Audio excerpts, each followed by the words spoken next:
Hello viewers, welcome back to my channel. Travel চ্যানেলের নতুন আরও একটি ভিডিওতে আপনাদেরকে স্বাগতম। তো আজকে আমি চলে আসছি নারায়ণগঞ্জের ২৫০০ উপজেলার ব্রাহ্মণদী ইউনিয়নের ভাইলিয়াপাড়া গ্রামে। তো এখানে একটি ঐতিহাসিক স্থাপনা রয়েছে। আমার পিছনে এই স্থাপনাটা দেখতে পাচ্ছেন, এটা হলো ভাইলিয়াপাড়া জমিদার বাড়ি। তো আজকে আমি এই ভাইলিয়াপাড়া জমিদার বাড়ি এক্সপ্লোর করব। ভালিয়াপাড়া জমিদার বাড়ি বাংলাদেশের নারায়ণগঞ্জ জেলার ২৫০০ উপজেলার ব্রাহ্মণদী ইউনিয়নের ভালিয়াপাড়া গ্রামে অবস্থিত একটি ঐতিহাসিক জমিদার বাড়ি। ভিউয়ার্স, ভালিয়াপাড়া জমিদার বাড়িতে যেতে যেতে আপনাদেরকে বলে দিচ্ছি কিভাবে আপনারা এই জমিদার বাড়িতে আসবেন। গুলিস্তান বা সায়দাবাদ বাস স্ট্যান্ড থেকে বাসে চড়ে চলে আসতে হবে বুলতা Gausia bus stand. বুলতা Gausia bus stand থেকে অটোতে চড়ে চলে আসতে হবে ভালিয়াপাড়া বাজারে। বাজার থেকে পায়ে হেঁটেই চলে আসতে পারবেন এই ভালিয়াপাড়া জমিদার বাড়িতে। তো আমরা এখন চলে এসেছি ভালিয়াপাড়া বাজারে। বাজার রয়েছে বিশাল আকৃতির একটি কড়ই গাছ। তো আমরা এখন এই রাস্তাটি ধরে হেঁটে প্রথমে যাব ভালিয়াপাড়া জমিদার বাড়ির প্রথম ভবনে, এরপর যাব দ্বিতীয় ভবনে।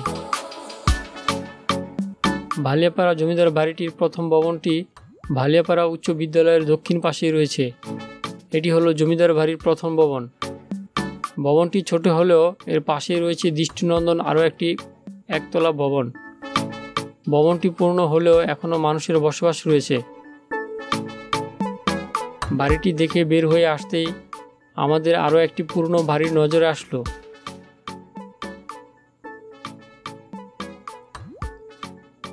বাড়িটির নান্দনিক কারুকাজ আর সৌন্দর্য দেখে মুগ্ধ হলাম।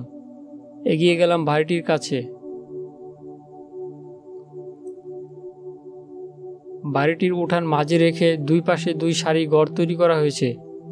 ঘরগুলোর অবস্থান দেখেই বোঝা যায় এখানে কয়েকটি পরিবারের বসবাস ছিল। এখন বাড়িটির অবস্থা খুবই করুণ। বাড়িটির দেয়ালে বটগাছ জন্মেছে।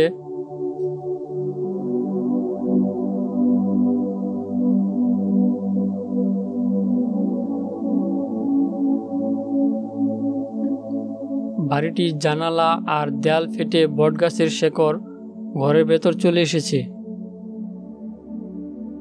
এত সুন্দর একটি বাড়ি জানার আগ্রহ নিয়ে স্থানীয় কয়েকজনকে জিজ্ঞেস করলাম। তারা আমাদেরকে জানালেন বাড়িটিকে সবাই ভাবুর বাড়ি নামে চেনেন। ভালিয়াপাড়া ভাবুর বাড়ি দেখা শেষ করে আমরা আবার বেরিয়ে পড়লাম ভালিয়াপাড়া জমিদার বাড়ির দ্বিতীয় ভবন দেখার জন্য।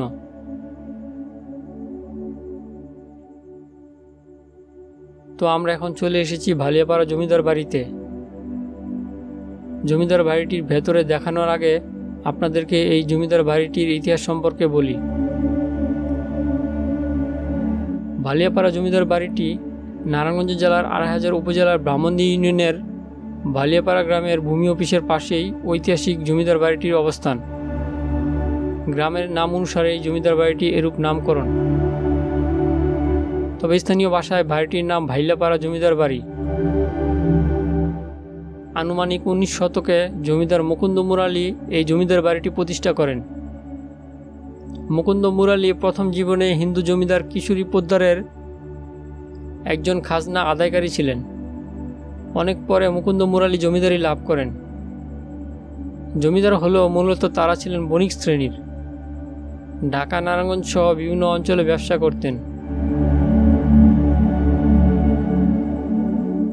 ৩ তলা এলাকৃতি এই বাড়িটি। এই জমিদার বাড়িটির ইতিহাস ১০০ বছরের পুরনো। বাড়িটির মালিক জমিদার মুকুন্দ মুরালীর কোনো বংশধর এখানে থাকে না। দেশ বিভাগের পরপরই তারা ভারতে চলে যান। যাওয়ার আগে তাদের সমস্ত জমিজমা বিক্রি করে দিয়ে যান। স্মৃতিচিহ্ন হিসেবে বাড়িটি রেখে দেন। জমিদার মুকুন্দ মুরালী তার মেয়েকে বিয়ে দিয়েছিলেন এই নারায়ণগঞ্জেই। সে কারণে তিনি ভালিয়াপাড়া জমিদার বাড়িটি বিক্রি করেননি।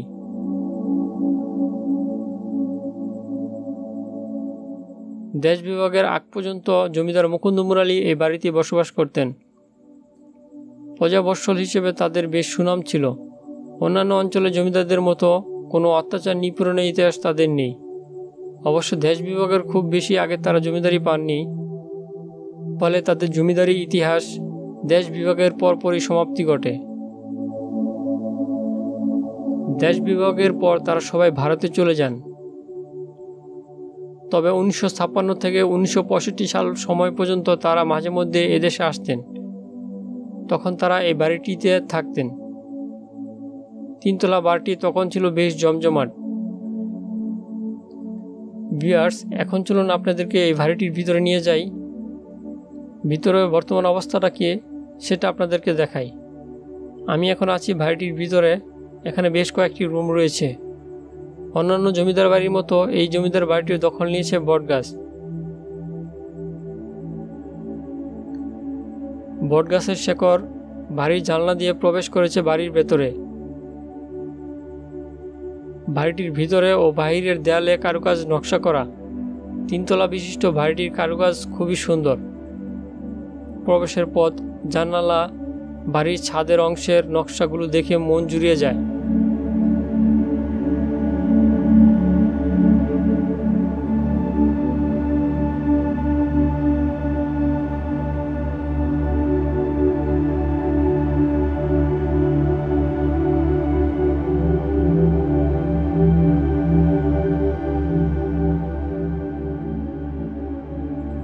বাড়িটির পশ্চিম পাশের দোতলা থেকে নিচতলা পর্যন্ত দখল নিয়েছে একটি বটগাছ। ভিউয়ার্স, এখন চলুন আমরা দোতলায় উঠি।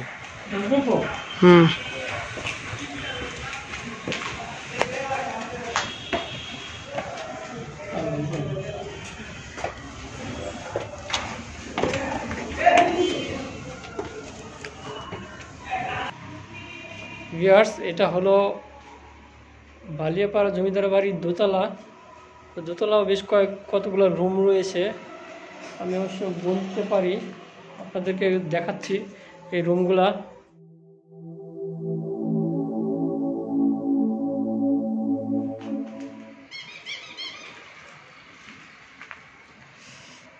একটা, দুইটা, তিনটা। ভিউয়ার্স, কারুকাজের এই ডিজাইনগুলো দেখে বোঝা যায় এই জমিদার বাড়িটা কতটা পুরনো। এখনকার সময়ে এই ডিজাইনগুলো আর হয় না। এখানেও পাশাপাশি কয়েকটি রুম, তবে এক সময় রুমগুলো যে সাজানো গোছানো ছিল, রুমগুলো দেখলেই বোঝা যায়। তো এখন আপনাদেরকে নিয়ে যাব ভালিয়াপাড়া জমিদার বাড়ির উপরে। আসো, আমরা ছাদে উঠি।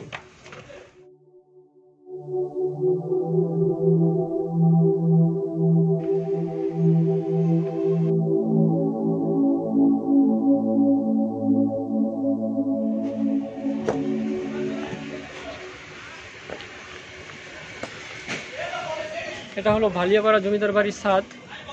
দেখলে বোঝা যাচ্ছে যে এটা কতটা পুরনো একটা বাড়ি। আর এই ছাদের পুরোটা এখন দেখে মনে হবে যে একটা মাঠের উপর গাছ জমেছে, কিন্তু আসলে এটা পুরনো বাড়ি। তো আমি ছাদে এসে বেশ অবাক হয়েছি।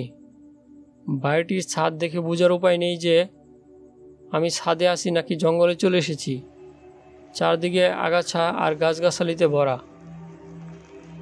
তবে ভবনটির অধিকাংশ অংশ ধসে পড়েছে।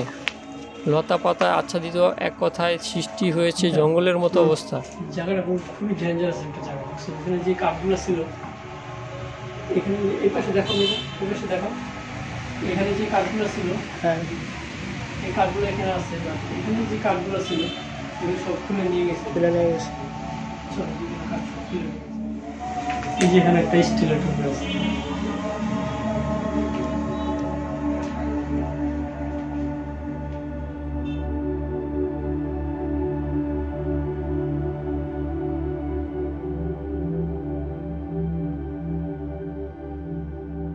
এখান থেকে নিচে দেখা যায়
বাড়িটির পূর্ব পাশেই রয়েছে একটি কুয়া, তবে এখন এটি ময়লা আবর্জনা দিয়ে ভরে ফেলা হয়েছে। কোম্পানি শাসনামলে চিরস্থায়ী বন্দোবস্ত নীতি চালু হলে বাংলার অনেক জমিদারি বিলুপ্ত হয়, আবার অনেক জমিদারি নতুন করে যাত্রা শুরু করে। তবে 1947 সালে দেশভাগের পর সকল জমিদারি স্থায়ীভাবে বিলুপ্ত হয়। অনেক জমিদার ভারতে পাড়ি দেন, আবার কেউ কেউ বাংলাদেশেই থেকে যান।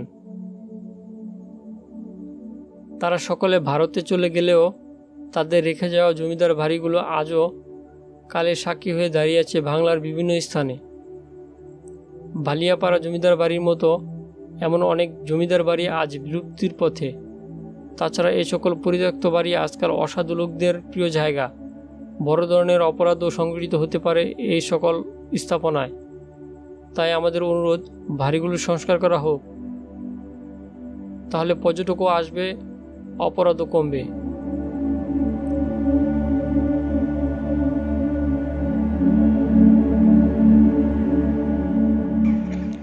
ভিউয়ার্স, আজকের মতো বিদায় নিচ্ছি এই ভালিয়াপাড়া জমিদার বাড়ি থেকে। দেখা হবে অন্য আরেকটি ভিডিওতে। সে পর্যন্ত সবাই ভালো থাকবেন। আল্লাহ হাফেজ। এত সময় ধরে ভিডিওটি দেখার জন্য আপনাদেরকে ধন্যবাদ। ভিডিওটি ভালো লাগলে লাইক দিন, শেয়ার করুন। বাড়িটি সম্পর্কে যদি আপনার কিছু জানা থাকে তাহলে আমাদেরকে কমেন্ট করে জানাতে পারেন।